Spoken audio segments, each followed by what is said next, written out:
My name's Father Philip Inch. I'm the Episcopal Vicar for Pastoral Development, and I'm delighted to share with you something that's come directly from our Diocesan Synod.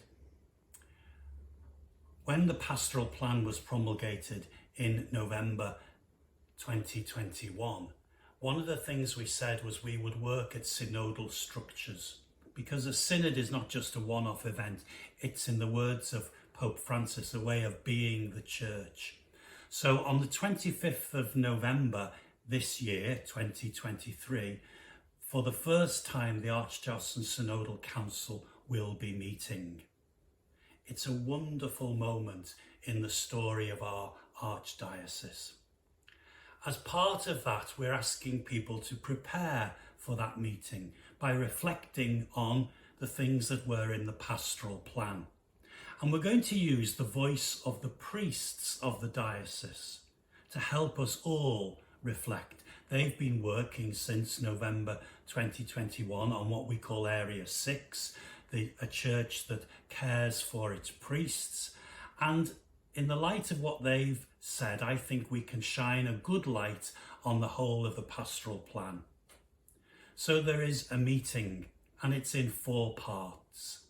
And in each of these parts, there's an introduction that I will share with you, and then there's a chance for you to have a conversation and to reflect on what you want to be said at our Archdiocesan Synodal Council.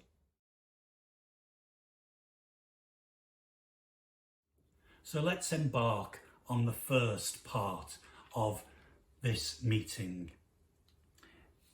It's celebrating the gifts of all and the notion of accompaniment. One of the things the priests discovered, and this might sound a little bit strange, but it was the fact that we needed to celebrate and recognise the diversity of gifts that were in the priests. But we also need to do that in all the people of God, because the church is very rich, and the more we celebrate the diversity of gifts, the more we'll have to share with the world. And I think this is at the heart of what synodality is about, recognising that God speaks to us in all the baptised, and in fact in all that God has created. And we need to learn to listen in a new way. If we are to really celebrate the gifts of everyone, Pope Francis, I think, is encouraging us to reflect on accompaniment, walking alongside one another, not being afraid to point out the best path to take, but respecting the starting point on the journey, which won't be the same for everyone.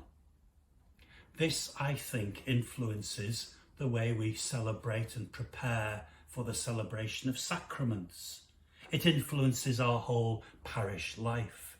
And it makes us think, how do we reach out to those who are in our communities, but also to those who are not part of our communities, but are part of the church?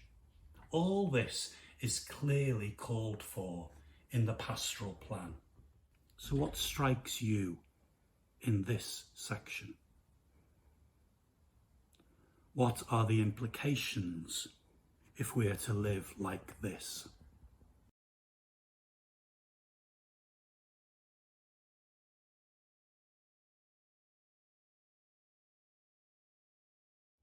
Part 2.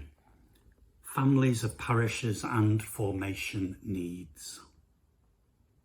Again, in their honest sharing and their confidential sharing, the priests talked about how they worked together as brother priests. Some priests felt isolated. Some wanted to work on their own. Others were interested in exploring new ways of working together. And this has made them make a commitment. It's made us as priests make a commitment to exploring the family of parishes model and trying to find ways of thinking that means I'm not just thinking about me and my parish. I want to think about the wider needs of the deanery and the diocese. it's also led us to consider maybe some priests would like to live and work together more closely. And clearly there are some who don't want to live with other priests, who are happy to live on their own. But the pastoral plan calls for us all to be brave and courageous in finding new ways of ministering in a changing world. And we all have to reflect on this together. And it's words of Pope Francis in Evangelii Gaudium, we must be brave and courageous. But if we're going to do this, we need to be formed for new ways of working, for new ways of ministry. And the pastoral plan has asked us to reflect on what we as a diocese offer for both lay and clergy formation. So what strikes you in this section? What are the implications if we are to live like this?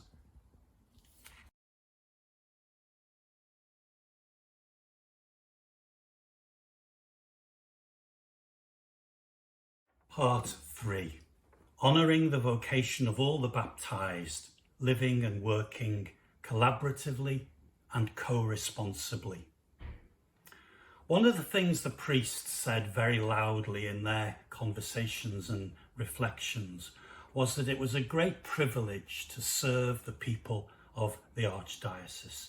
Serving as priests was a huge privilege. But they realised, and this might sound silly, but they realised that they can't do the mission of the church on their own. They can't accomplish what God wants us to do by themselves. They were very aware, though, that a priest has a huge impact on a parish and diocesan community.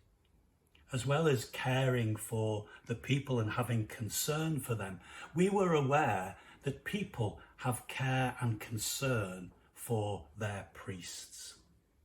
And this led the priests as a body, as a presbyterate, to say we want to work more collaboratively with our bishops, deacons, religious and lay people. And we want to do this so we can grow in an understanding of co-responsibility.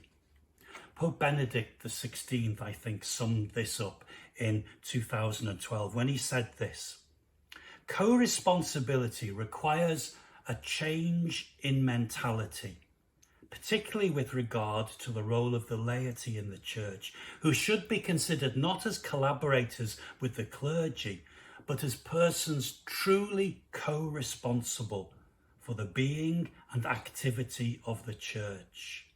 It's important, therefore, that a mature and committed laity be united and able to make their own specific contribution to the mission of the church.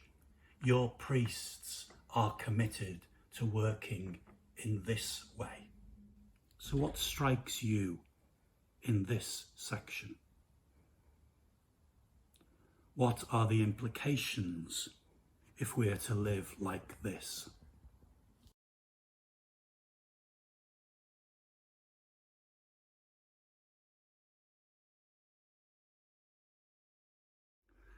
The fourth part is about young people and young adults, ensuring that they flourish. In the conversations that the priests took part in, we were very aware of the changes that will take place inevitably in the future, partly because of the age profile of the priests of the diocese, and also because of the numbers of people and the age profile of the people who come to Mass. It's likely that in the year 2030, so in 7 years' time, we may have 74 diocesan priests. We've got 105 at the moment. And in 2040, that figure is likely to be 39.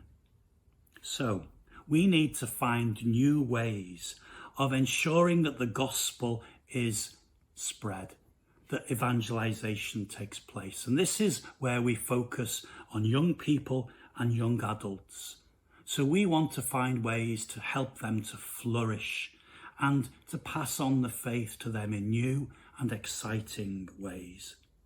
The pastoral plan calls us to look afresh at how we celebrate the gifts of young people and young adults, and how we minister to and with them, and how they minister to us too. And it places our Catholic schools at the very heart of our call to evangelise. So what strikes you in this section? What are the implications if we are to live like this?